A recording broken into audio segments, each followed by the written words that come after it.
Aloha mai kako. Welcome to the 19th installment of the Ke'o Center for Sustainable Island Food Systems Brown Bag Speaker Series. Mahalo for joining us today as we turn our focus to a foundational element of Hawaii's food future, the current state of school food systems in Hawaii. My name is Ioane, and on behalf of the center, I want to extend our gratitude to today's presenters and to all of you for being a part of this important conversation about how we nourish keiki and build a more resilient and equitable food system across our islands. Please scan the QR code on the current slide to access our center's website. And if you don't get a chance, don't worry. I'll be dropping a link to that website along with other relevant links in the Zoom chat throughout today's session. In addition, a YouTube recording of today's webinar will be shared through our MailChimp newsletter after the event, along with a recap, key highlights, and a preview of our upcoming brown bag session. And if you're not already signed up for our newsletter, I'll also be dropping a link in the chat today to do so during today's presentation. A little bit about the center. The Ke'o Center for Sustainable Island Food Systems is an initiative within the University of Hawaii system, co-directed by Dr. Noah Lincoln and Dr. Albie Miles. Our mission is to uplift food system transformation statewide by supporting food security and justice, ecological sustainability, education, storytelling, policy, cross-sector collaboration, and community partnerships. The series was created because across Hawaii, food system innovation is abundant but often siloed. So the Brown Bag Speaker Series was created to bridge those gaps, amplify work happening across sectors, and build shared understanding around the most urgent issues shaping Hawaii's food future. Our long-term vision is to understand how the UH system can best support food system transformation in service to the people and aina of Hawaii. In some of our broader work, the Ke'o Center engages in applied research and policy analysis, community-based education, convenings, and professional development, cross-sector partnerships linking academia, government, community organizations, and practitioners. By convening voices from across the agriculture, education, and policy landscape, we seek to strengthen Hawaii's pathway toward food sovereignty and ecological balance. Each of our presenters today will share insights from their unique organizational roles and on-the-ground experience, and audience participation will take place through the Zoom Q&A feature. So please submit your questions at any time, and we'll address them as we can during the session. If we don't get to them, we will get back to you folks with answers to the questions that remain unanswered. Today's topic, Reimagining School Food Systems in Hawaii, Part 1. Today's session provides a grounded overview of how school meals are delivered statewide and the opportunities to strengthen procurement systems, increase local sourcing, and support student health through culturally grounded, aina-connected food. We'll explore the statewide landscape of school meals, farm-to-school initiatives, programming and policy, and the role of regional kitchens in processing, infrastructure, menu development, and scaling fresh local food integration.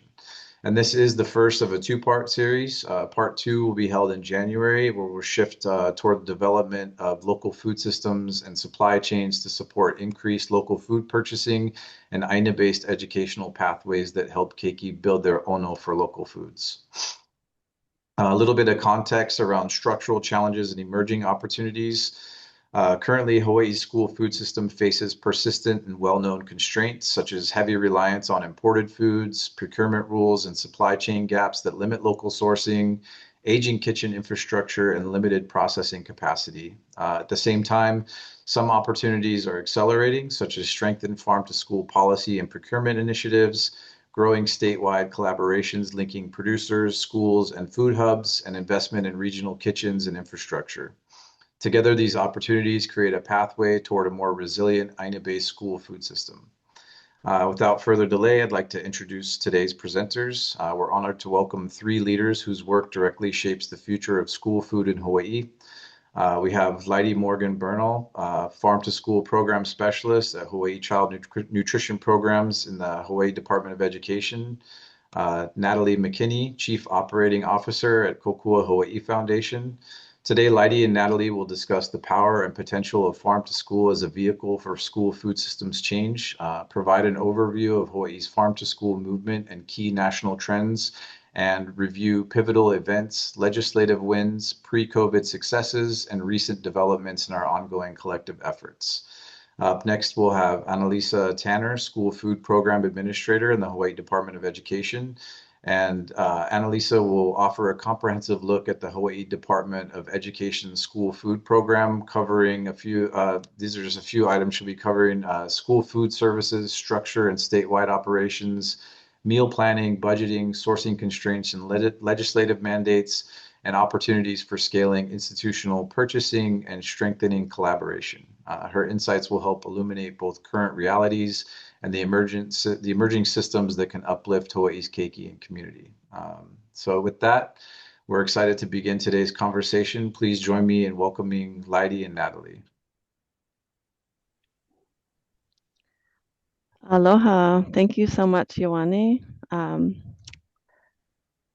I am excited to share with everyone today the vision for reimagining school food systems in Hawaii through farm to school, a kako effort of 20 years and ongoing. So aloha, my name is Lydi Morgan Bernal. As Ioane mentioned, I am the farm to school program specialist with the Hawaii Child Nutrition Programs office in the Hawaii Department of Education. I'm here to share with Natalie McKinney, and she and I are co-chairs of the School Food Systems Circle or statewide working group of the Hawaii Farm to School Network. So over to Natalie. Aloha, my name is Natalie McKinney, and I'm the Chief Operating Officer at Kōkua Hawaiʻi Foundation. Our mission is to support environmental education in the schools and communities of Hawaii, and have been running school-wide programs for over 16 years, one of them being our Aina in Schools program, which is a farm-to-school program. And so we just wanted to give you a little snapshot and history of farm to school. So the National Farm to School Network looks at farm to school in three core elements. One is school gardens and farms. So we do know that 90% of all schools, DOE schools in Hawaii, have a school garden and use them for educational purposes. Another pillar is agriculture and nutrition education. And this is education around health, wellness, ag education. This mostly happens in the classroom, where school gardens and farms sometimes happen outside of the classroom as well as in the classroom. And the third pillar, as we like to call on our three-legged stool, school food. The National Farm to School Network uses the word procurement. This graphic is a local representation of that, and we think school food is a little bit easier for folks to understand. We also have a native farm to school program that exists through the First Nations Development Institute, and they provide educational opportunities and support program coordinators, school staff, and knowledge keepers to ensure that traditional foodways are culturally inclusive in our food system. And they look at farm to school core elements through a different lens, through community involvement, traditional foodways, traditional knowledge, language, traditional foods, and land stewardship. So really, farm to school is such a powerful avenue for school food systems change, but it really impacts, some really large areas or systems, right? Agriculture, education, and health, and really, beyond culture, aina, right? So farm to school as a powerful vehicle. And then, what is really the vision? I wanted to bring up just one example. In my many years working in farm to school, there are so many farmers, schools, communities that have asked, how do we just be able to feed ourselves? How can a farmer feed the school in their own community? And here's one example from the island of Oahu. Kako'oiwi has been restoring Lo'i Kalo in He'eia. And, He'eia Elementary is very nearby. And they're wondering, how do we work more closely together to do farm to school and school to farm? So that's food producers, processors, food hubs feeding schools in their communities, and then students visiting farms and farmers supporting on-campus growing and learning by students. So really the why of farm to school is really about developing regenerative and resilient community food systems. Over to Natalie. Thank you. So Kōkua Hawaiʻi Foundation has been part of the National Farm to School movement since its inception in 2006, as well as the Department of Education as part of the National Farm to School movement as well, the network, excuse me. The National Farm to School Network is made up of over 200 partner organizations, over 20,000 network members. They have a national staff and an advisory board as well. Anneliese, Lydi, and myself just returned from Albuquerque, New Mexico, where we were at the National Farm to Cafeteria Conference, which is a conference hosted by the National Farm to School Network. And we just wanted to give you a little overview of some of the things that are happening around the nation and bringing them kind of back to Hawaii. So there are 17 states which have formal state level farm to school networks. Hawaii is one of them. And we will talk a little bit more about our Hawaii State Farm to School Network a little bit later on. But I also just wanted to highlight that there's some other state level opportunities that are happening in other states that aren't happening here in Hawaii. And those are state level, state funded farm to school grant programs. So 7 states have established and funded competitive farm to school grant programs, awarding over 3,000 projects and over $140 million. At the current time, Hawaii does not have a state-funded farm to school grant program. Additionally, incentive programs like the Local Food Purchasing Incentive Program, 18 states and DC have active programs. And New Hampshire, they just passed one in 2024. And currently, Hawaii does not have any kind of a state-funded local purchasing incentive program. So as I shared earlier, we are part of the Hawaii Farm to School Network. The Hawaii Farm to School Network was founded in 2010. We have over 30 partner organizations, including statewide organizations like the Department of Agriculture, the Department of Education, the Department of Health, as well as partner organizations. And each island has a lead organization.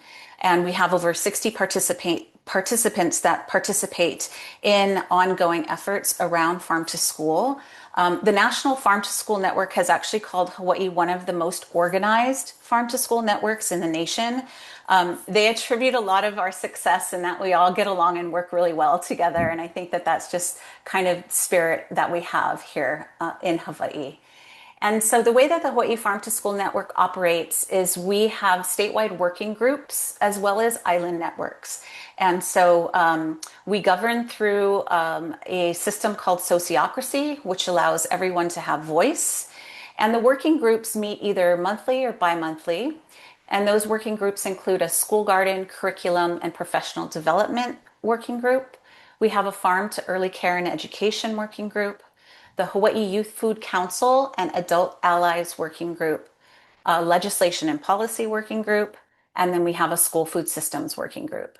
And the way that all that works is we all feed into one main circle or working group called the Steering Circle, and then we're overseen by a mission circle who helps to guide us.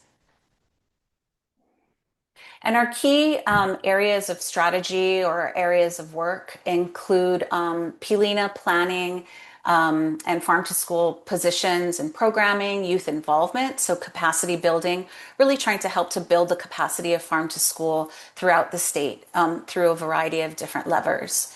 We also have resource development and sharing. We've developed curricular resources. We have an online hub and toolkits, Hawaii-based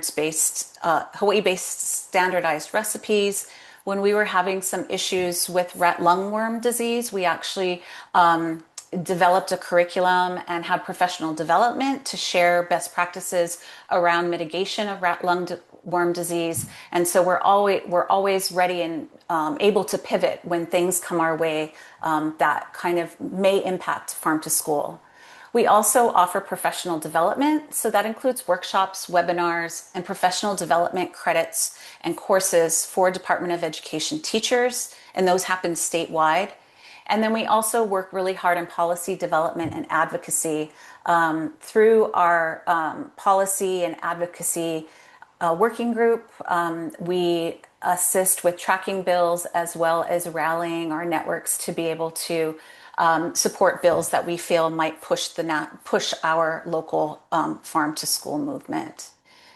The way that we do that is we have our 4 C's. So we see ourselves as connectors. So we have a bird's eye view across the entire state and really try to connect farmers and educators and school food service professionals and all of the people who are doing our work. And we're conveners, so we convene members together for collective planning. We have quarterly and biannual meetings. We're also curators, so we hold stories, data, and resources, supporting connection and convening collaboration. And then we also see ourselves as a conduit, so channeling funding to members to implement farm to school programming, as well as supporting advocacy and policy in action. And I'm going to turn it over to Lydi, and Lydi's going to talk a little bit about the legislative and policy work that we've been doing since inception. Thank you, Natalie. So there are 2 events that really, I think, catalyzed a lot of the legislative successes. I just wanted to point them out. The first was a Hawaii Farm to School conference. It's really the only one that's been done at this scale and encompassing all 3 core elements of farm to school. So that was held in October 2014 at Kamehameha Schools, Kapalama. It was organized by the Hawaii Farm to School Network. So we had 3 panels: farm to school, so production, supply chain, distribution and processing, and then the consumption and education. This is a picture of the meal that was served, and it was modeled after a local farm to school lunch by an amazing champion of the work, Auntie Tammy Smith with Hale Ke Aloha. And then following that, in January 2015, the network organized a legislative breakfast at the Capitol. There was a panel, and these are photos of a high school student and 2 elementary school students on the panel with legislators and others sharing about their experience with farm to school. So that was a powerful experience. And that session, 2015, the first Farm to School Act was passed in Hawaii. And what this act did was it established the Hawaii Farm to School program and coordinator position in the Department of Agriculture. There was a Department of Agriculture Farm to School coordinator for a number of years. Her name was Robin Fall, and she worked closely with partners to launch the Aina-Pono initiative, which the lieutenant governor at the time really championed. So this was active for a number of years, and we're going to hear a little bit more about that. But also at the time, the administrator of School Food Services branch was Albert Scales, and the Farm to School coordinator was Dexter Kishida. So over to Natalie. Yeah, so during Aina-Pono, there were 3 phases, and the first phase was implemented and established in the Kohala complex. Phase 2 was in Mililani, and phase 3 was set to begin on Kauai, the entire island. And the Aina-Pono program had 5 main goals. It was to increase local purchasing, increase student participation, increase consumption of healthy foods, establishing a cost-neutral program, and then upgrading or modernizing many of the systems, including financial management and menu planning, inventory, a lot of the things that were and have been antiquated in the Department of Education. I can say with a lot of pride that the Kohala pilot as well as the Mililani pilot, they were able to reach the goals of 40% of purchasing of local food for those 2 pilots. They also did increase student participation by 5%. When you increase participation in school food service, that means that more dollars are coming into the department, then they can use those funds to actually buy more local. So seeing an increase in participation just helps to bolster the program. We also saw students, they decreased the processed food by 40%. So that meant a real push into scratch cooking. Scratch cooking still exists at the Mililani cafeteria, and they actually saw food waste decline by 10%.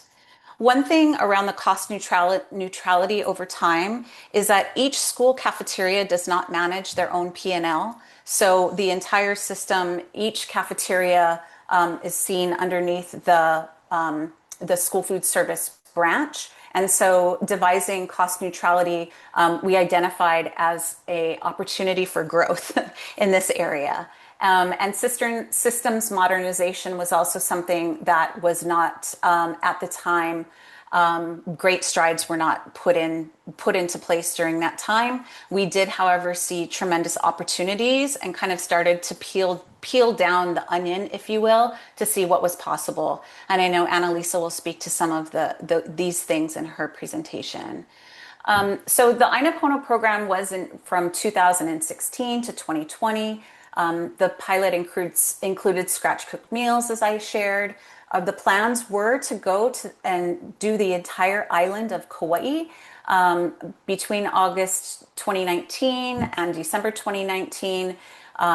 Training, procurement, community building was ramping up. And then in 2020, we were supposed to go live with full implementation of the new menu.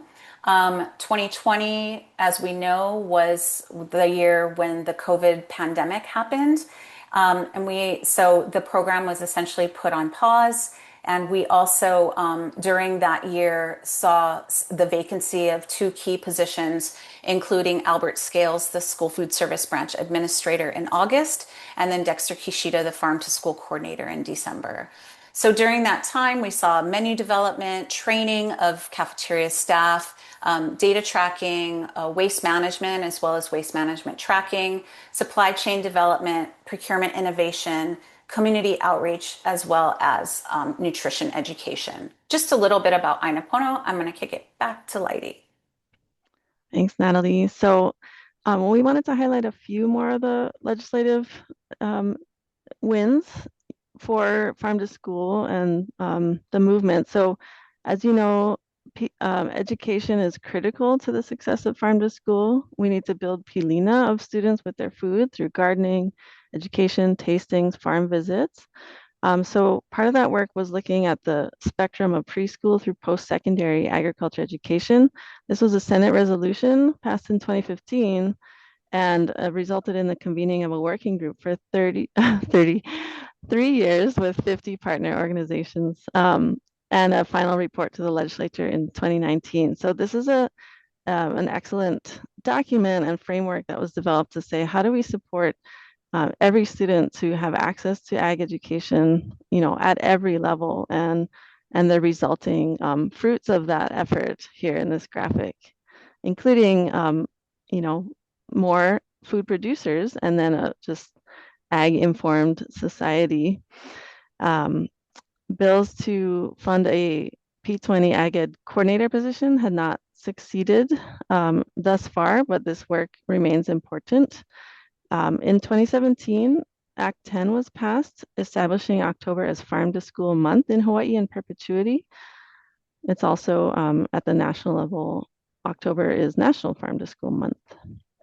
And of course, most folks will be familiar with Act 175 of 2021. That was when the Hawaii Farm to School program moved from Department of Agriculture to the Hawaii Department of Education. And what I think is really important to point out is that it does set a goal of 30% local by 2030, but it also touches on these other program purposes. So one of them is related to local food procurement, but in the understanding of the holistic nature of farm to school, it's addressing student health, agricultural workforce, garden and farm-based education, and then relationships between public schools and agricultural communities.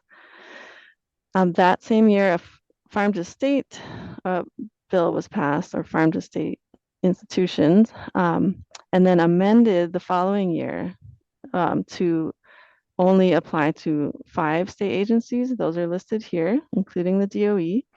And then this past session, 2025, a bill was passed to align the farm to school and farm to state goals. So those are visible here, with the exception that DOE still is mandated to meet 30% by 2030, and we're all aiming for 50% by 2050, which is really exciting.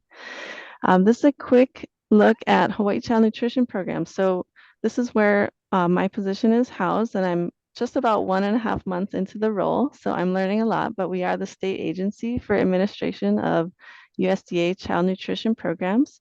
Most people think of school food maybe just as school lunch, but there's actually a lot of other programs and initiatives, grants, reimbursements that are available through the USDA, and these are some of them listed here, including breakfast, summer, and then CACFP.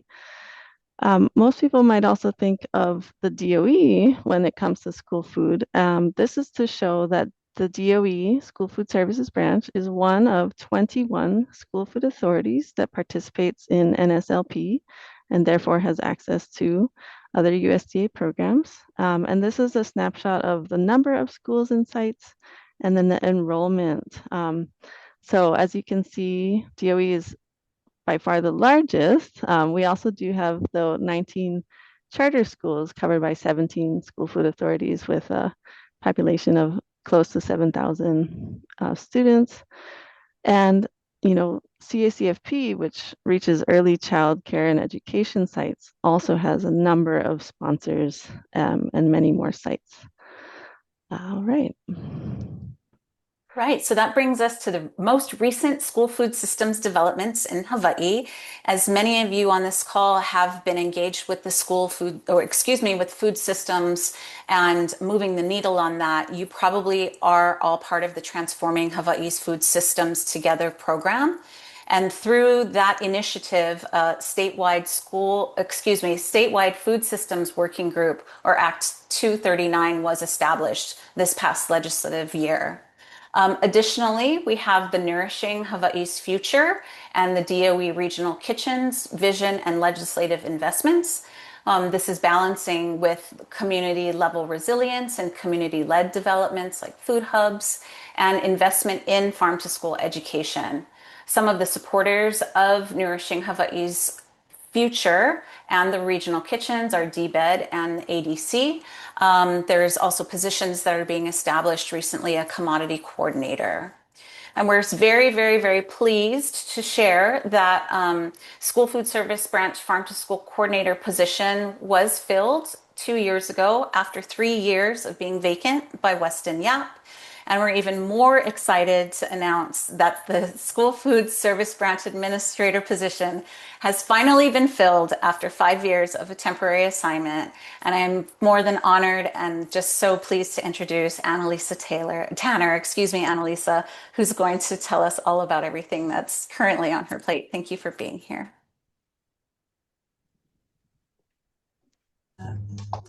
Hi, everyone. I am super happy to be here. I'm going to take a minute I think I can introduce myself before I share my screen. So as Natalie said, I am new in the role. I've been in the DOE for 2.5 months and in Hawaii for 3. I am from Austin, Texas. I ran food service for the Austin Independent School District for 6 years, where I took the school district from heat and serve to scratch cooking, focusing on global flavors and values-based procurement and food trucks and breakfast in the classroom and after school meals and all kinds of things. When I left Austin, I worked for the Jahn Foundation, consulting school districts across the country from little tiny one school districts to large school districts like San Francisco, guiding those districts on how to do more scratch cooking, particularly through central kitchens. And then I was the food service director for Boston Public Schools, and helped build our central kitchen there, which just opened right before Thanksgiving. So that was very exciting, even though I wasn't there. A focus on bringing all food production in-house through a central kitchen, and really looking at culturally relevant foods and, again, values-based procurement. In Austin, I had 130 schools and 75,000 students, 700 staff. and we were serving around 80,000 meals a day. We had designed a central kitchen for Austin and the pandemic hit, so that didn't move forward. And then in Boston, I had, again, 130 schools, but 45,000 students, serving around 50,000 meals a day. And so I'm incredibly excited to be here in Hawaii to focus again on local procurement and regional kitchens and scratch cooking. I really care about the environmental impact of our food systems and creating equity through food in a community. And though I'm not from here, I have a connection. Some of my parents' very best friends were Hawaiian residents, and we would come every few years. And my Auntie Elaine, every time we came, we didn't get to be on vacation. We were out volunteering at the library and doing trash pickups on hikes. And even once I remember she brought us to a school meal event where we were helping serve poi and lau lau. So this was when I was maybe 12 years old. And she talked to me about how important school meals were, and how the Hawaiian students didn't, on a regular basis at that time, have Hawaiian food in the schools. And so that they were really missing this connection back to the aina and their culture. And she really felt that it was important to do something about that. And so I feel like my Auntie Elaine, my ancestors have brought me back sort of full circle here, to be able to share my expertise and my enthusiasm for local food systems and school food with the state. So now that you know a little bit about me, I'll do the work of sharing my screen.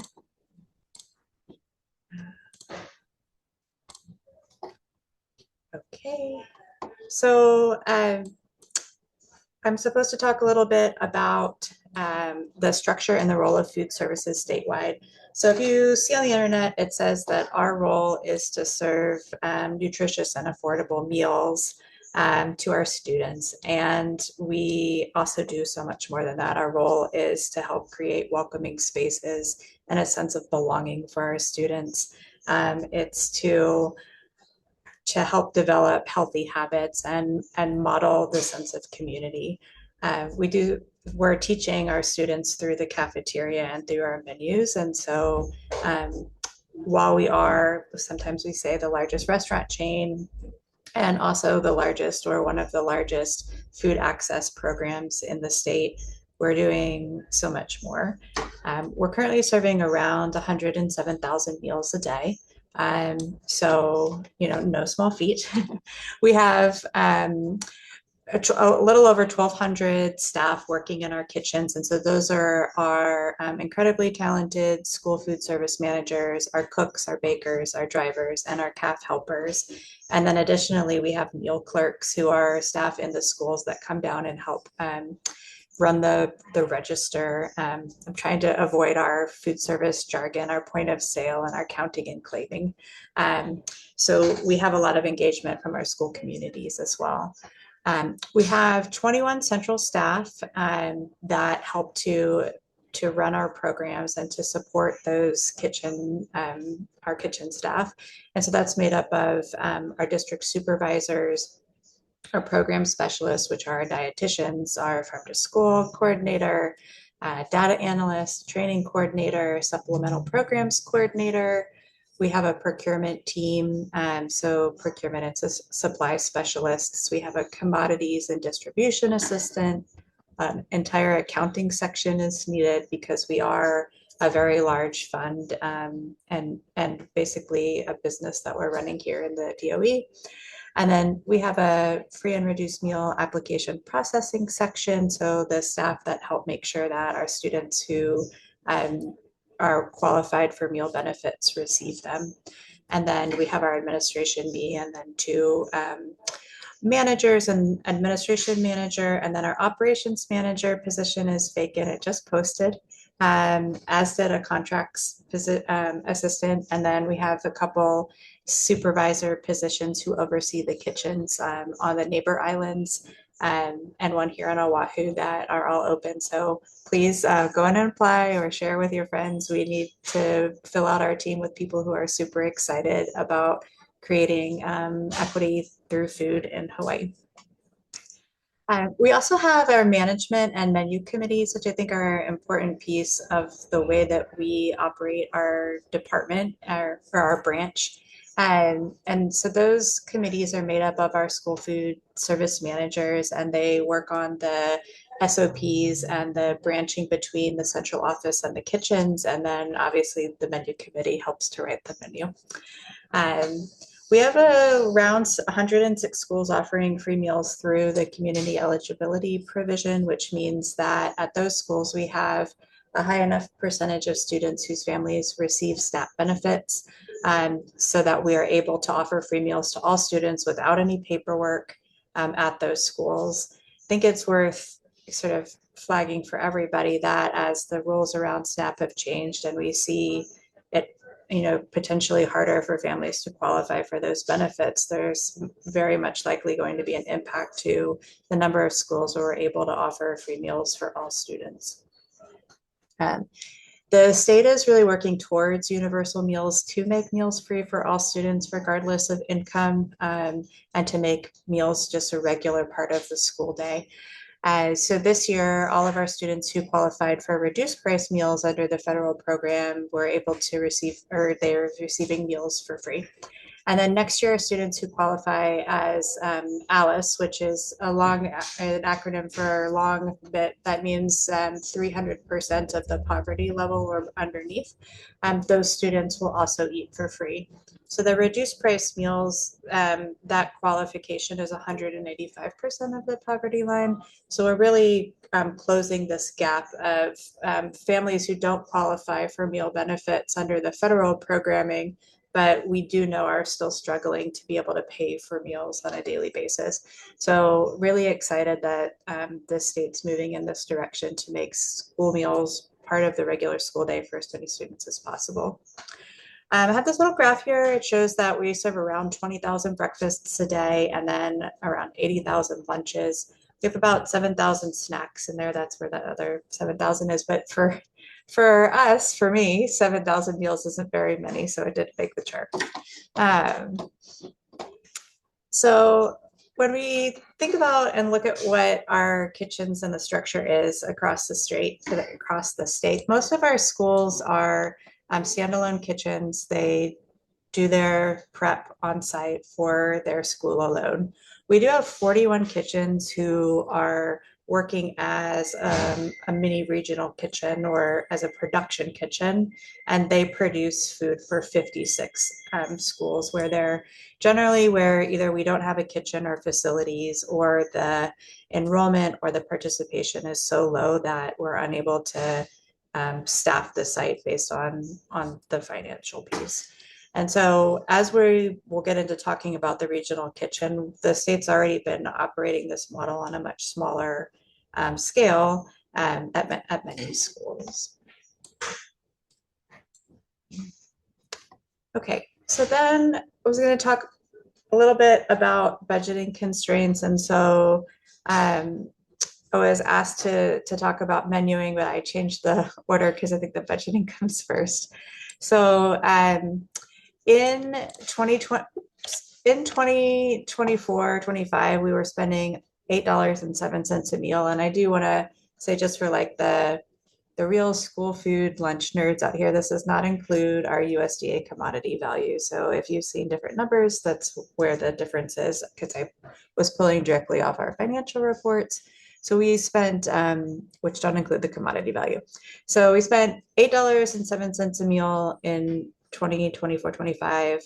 Our food cost was $3.75. Again, not including the commodity value. And I want to also flag that's for all the food that we offer. I'm going to go into what we're required to offer, but so that's not just for what is on the student's plate, but everything that we're required to put out on the serving line. And then just for some comparison, the USDA lunch reimbursement rates in 2024-25 were for a meal for a student that was receiving a free lunch, we received $5.78. And for a student who was receiving a paid lunch, we received the 57 cents. 57 cents is what we received in reimbursement. We do have the $2.50 in cash sales, but clearly $2.50 plus 57 cents is not $3.75, and none of these are close to 807. So you can see that our federal reimbursements cover about 62% of our costs, and then we have some cash sales, but then the rest, the 30%, is made up by the state funding food service. And so often in school food service, there's this expectation that you operate within the federal budget and you don't pull any money for general funds into food service. And I think, that probably appeals to many people who are managing the financial side. But what I think that is really important is the way that we're funded right now speaks to the state's values around food service and the understanding of the real cost of food, and of prioritizing the labor and prioritizing the type of food that we're serving, and not allowing the federal government to dictate the amount at which we will spend, and therefore focusing just on lowest cost as the highest value and the most important value. And so while we have opportunity, I think, to tighten the budget up quite a bit, I think that it is important to understand what those real costs of food are, and to really appreciate the value that the state and our people have put on school food, and funding it to be what we want it to be, rather than something else. Okay, so Natalie kind of spoke a little bit about this, but the National School Meal Programs, breakfast and lunch, as well as our snack and our after school and our fresh fruit and vegetable and summer, all of them, they're healthy meals, they're nutritionally balanced, they meet really strong guidelines. And in order for us to get that reimbursement rate, that's 60% of our budget, the meals do have to meet these very complex nutrition components, so that we get our money. So what that looks like is at breakfast, we are required to serve 2 ounces of grain.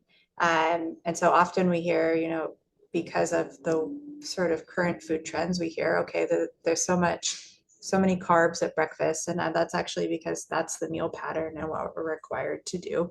We do have the option to sub after we've got 1 grain on the menu. We can sub the second grain for a protein.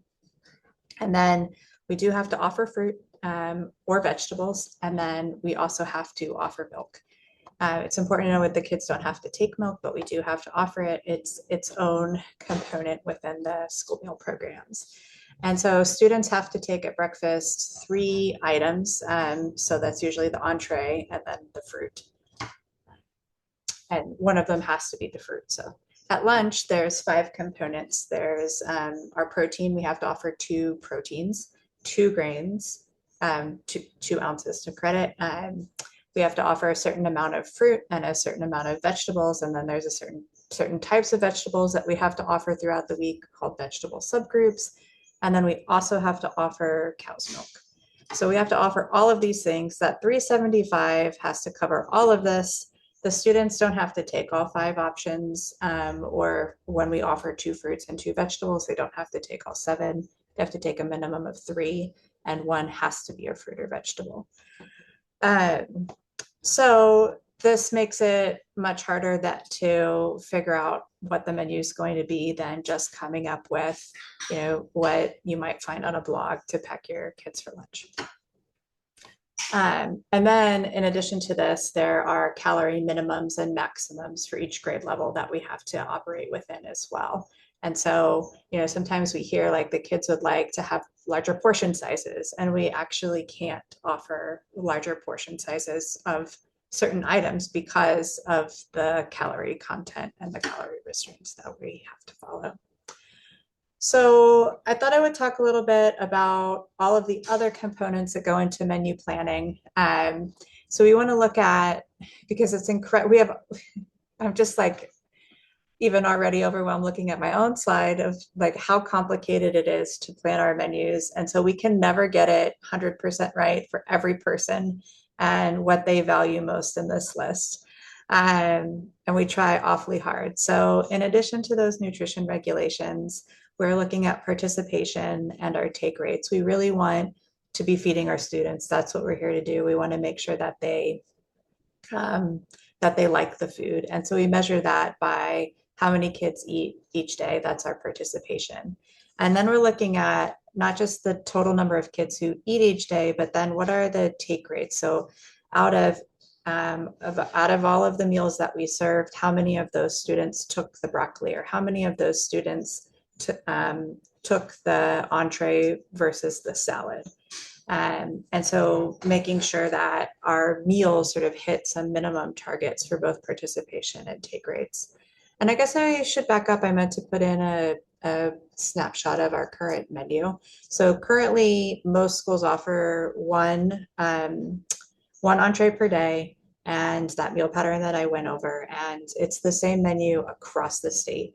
And the reasoning for that is making sure we meet these nutritional regulations, really working to come closer into a balanced budget for, so for the cost. And then the procurement as well. The procurement is incredibly complicated and really can't be done at a site level. And then the other thing that this lens that I'm bringing is to think about equity and making sure that all of our students have the best dining experience and very similar dining experiences. We don't want to have one school where they offer just one option a day and students either can like that option or not eat, and at another school be offering 3 options. We want to make sure that we have, and we don't want to have schools where we have some schools that, because of this, the people in the kitchen or the situation at the school or the partners of the school, that this one school has an incredibly robust local food menu, and because of the resources at another school, they don't. So there is this equity piece. And so what I'm really trying to help us figure out is, how do we bring consistency to our menus so that we're managing the money, we're making sure we're in compliance with all the regulations, we're creating a consistent dining experience for all of our students, and on top of that, honoring the individuality of each school community and the island that they're on. So that part, also not easy. So sort of going back, we're also considering cultural relevance, making sure that our foods are tying back to Hawaii and also reflecting the students who are in our schools, and providing opportunity for our students to learn about one another and other cultures through the menus and through foodways. We have to look at our velocity and product availability. So that's like, what is the volume? How much of a particular product do we need? And when we're serving 105,000 meals per day, that volume is quite high. And so in the past, we've had a sort of like all or none situation where we said we'd have to have 100,000. So at lunch, we have to have 70,000 servings of this item in order to buy from you. I think I'm getting ahead of myself, but that's okay. But now we're starting to move towards how do we work with smaller volumes, smaller producers, and stack. Although in this big system, that's not easy, because then you have to make sure that we've got it straight, that these schools are ordering this and these schools are ordering that, and that we're paying the bills to the right people and all of that. So also looking at product availability, making sure that the things that we put on the menu are available. We have that nutrition regulations. The cost obviously is quite difficult. We're looking really closely at our local percentage. Now we've started ratcheting our menu down and know how much for next year, what percentage of local spend we're doing every single day, so that we can really get close to that, to 30 by 30. We have to use as much USDA commodities as possible in order to help that cost balance out, so that we can invest more of our money into our local foods. And so that is the USDA commodities. So part of the school meal programs is that we get a bucket of money from the USDA, from the federal government, to buy basically from 3 different stores. And so it's not really free money, it's value that we're spending. but it is money that we want to make sure that we are spending and using all of, so that we're freeing up our general funds and our reimbursements to be invested into our people and into our local purchasing. So that also makes it really difficult, because we have to really go kind of back and forth. If we put kidney beans on the menu, how many servings will we serve? Okay, and now how much money do we have left in commodities? Okay, so now we better add a little bit more whole wheat pasta so that we can use up that money. But oh, we need more whole wheat pasta than we have money for, and you kind of have to go back and forth. We have to think about the operations and the labor. So you have to think about how many serving or how many hotel pans are we going to need on the line for each of the things on the menu? Do we have the staff in the kitchen to make 3 scratch cooked items in a week, and to also bake 4 things? And if we do they know how to do it? And have we given them the tools to do it? Do they have the peelers that they need in order to peel carrots or whatever it might be? We really have to think about storage space, because some of our schools are super small. They maybe only have 1 reach-in refrigerator. And so if we want to have, a salad every day, do they even have the cold storage to receive the lettuce into? Plus all that milk that we have to have. And then we're thinking about the delivery logistics. Our boats go out to the neighbor islands on Tuesdays and Thursdays, and with the food, and we have some food that's coming directly to the neighbor islands and some that's coming here. And so there's also this timing issue where we have to think about when food will be available at each place. And then not just with the neighbor islands, but what's our ordering schedule like? When will the schools when do they have to order the food for when they need it? Do they have that storage space to hold it all? And then finally, I'm bringing this lens around the Good Food Purchasing Program, which looks at nutrition and local, which we've already sort of have baked into our work, but then also looks at the sustainability impact, fair labor impact, and animal welfare. And so I think in the future, we'll start to consider those impacts that we have through our purchasing as well. So you can see that we have to go through a lot of renditions, and we have to do all of that for $3.75 a tray. So you can see that we have to go through a lot of renditions. This is just what I had shared with the team of where we are in our menu planning process. After the menu committee makes the base menu, we have to look at our participation. We check for nutrition. We go through the menu together. We have the manager's forecast, so we know how many servings of every single item on the menu we're going to need for the next year.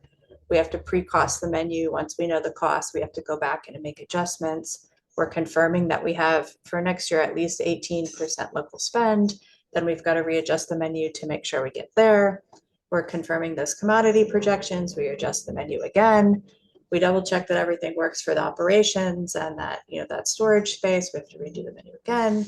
And then finally, we'll be done and we'll kind of start to share out the menu with the community. We'll get to the next one. Okay, so moving on from the menu, we were going to talk a little bit about legislative mandates and our current efforts to integrate more local foods. So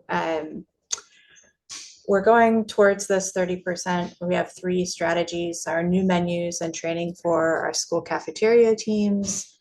We had new menus this year with some great foods on it that the kids have really liked.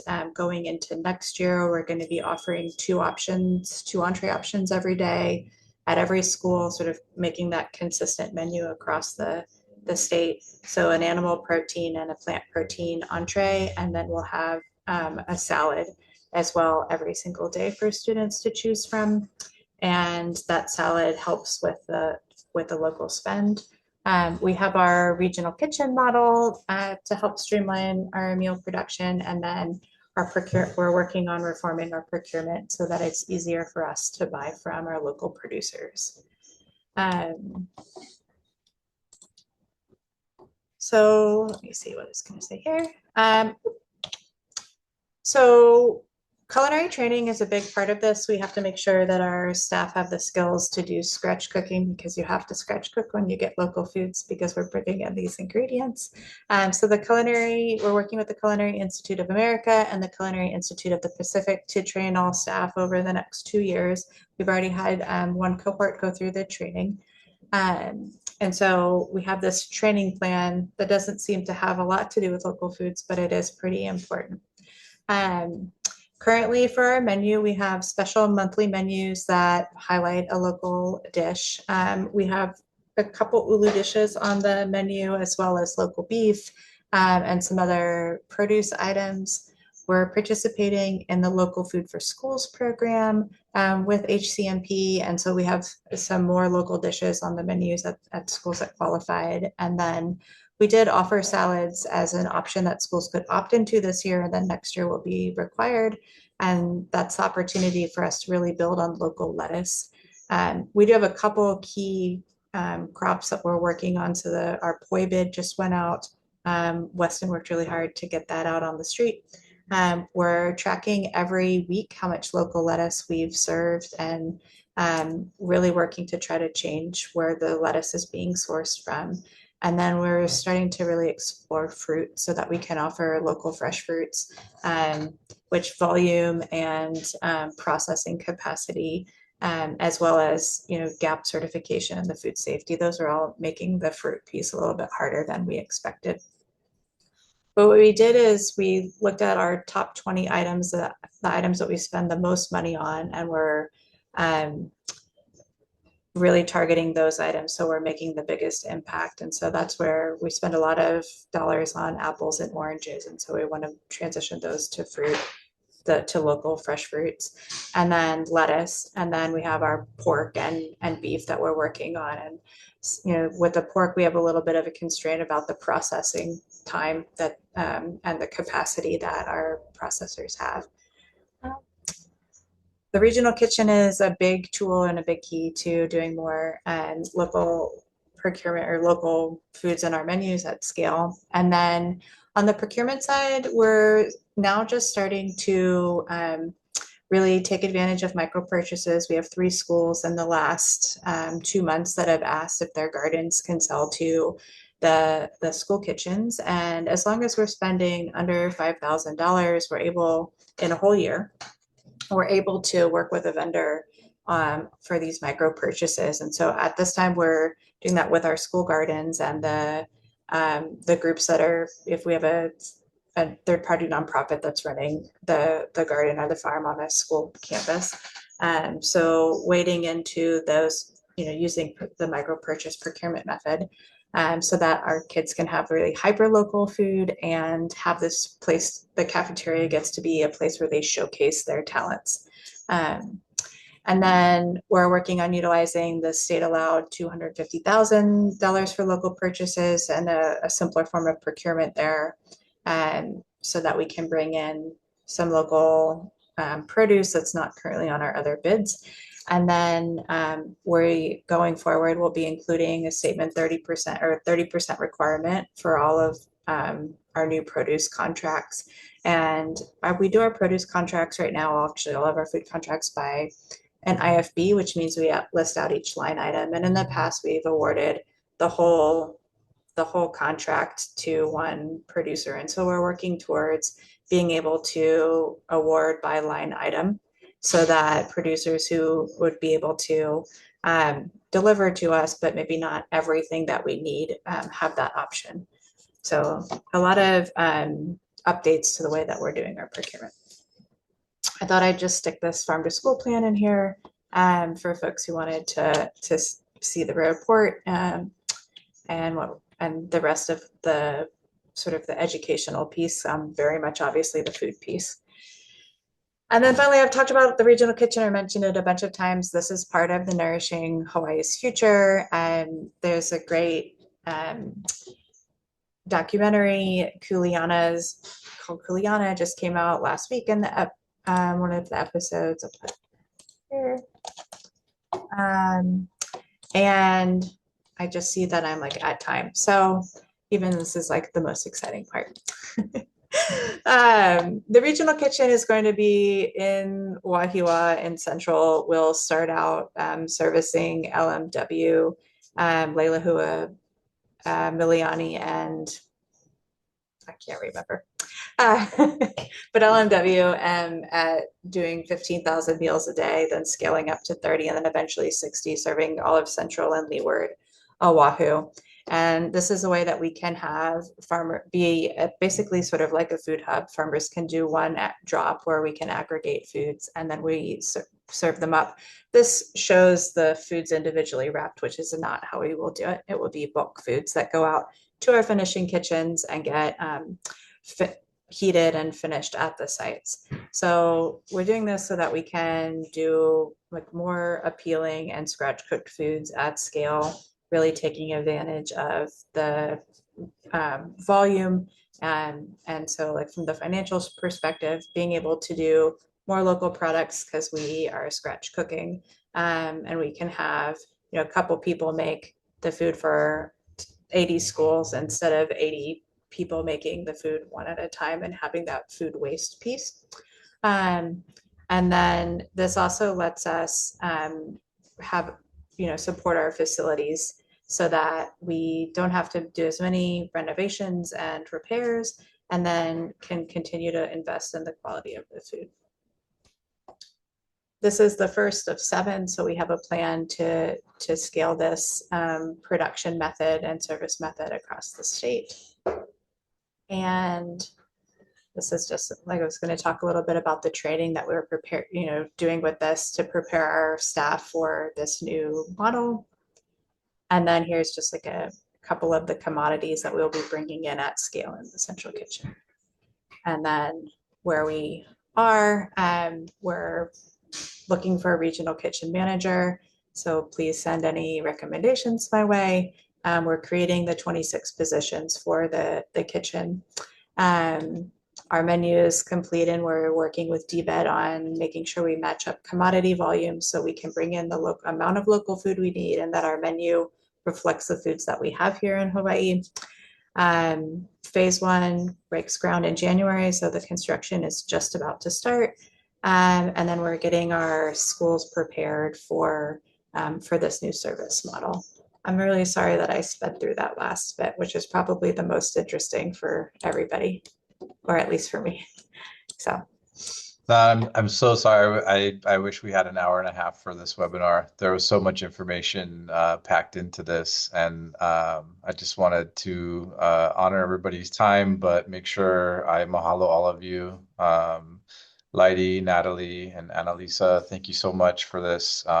It's been super informative, and I think this really, set the stage for a great part 2 of our school food systems webinar event. So thank you again for everybody, and we will get these questions answered and sent out in our newsletter as well as to individual emails who it pertains to in our Q&A feature. Thank you so much again. Aloha.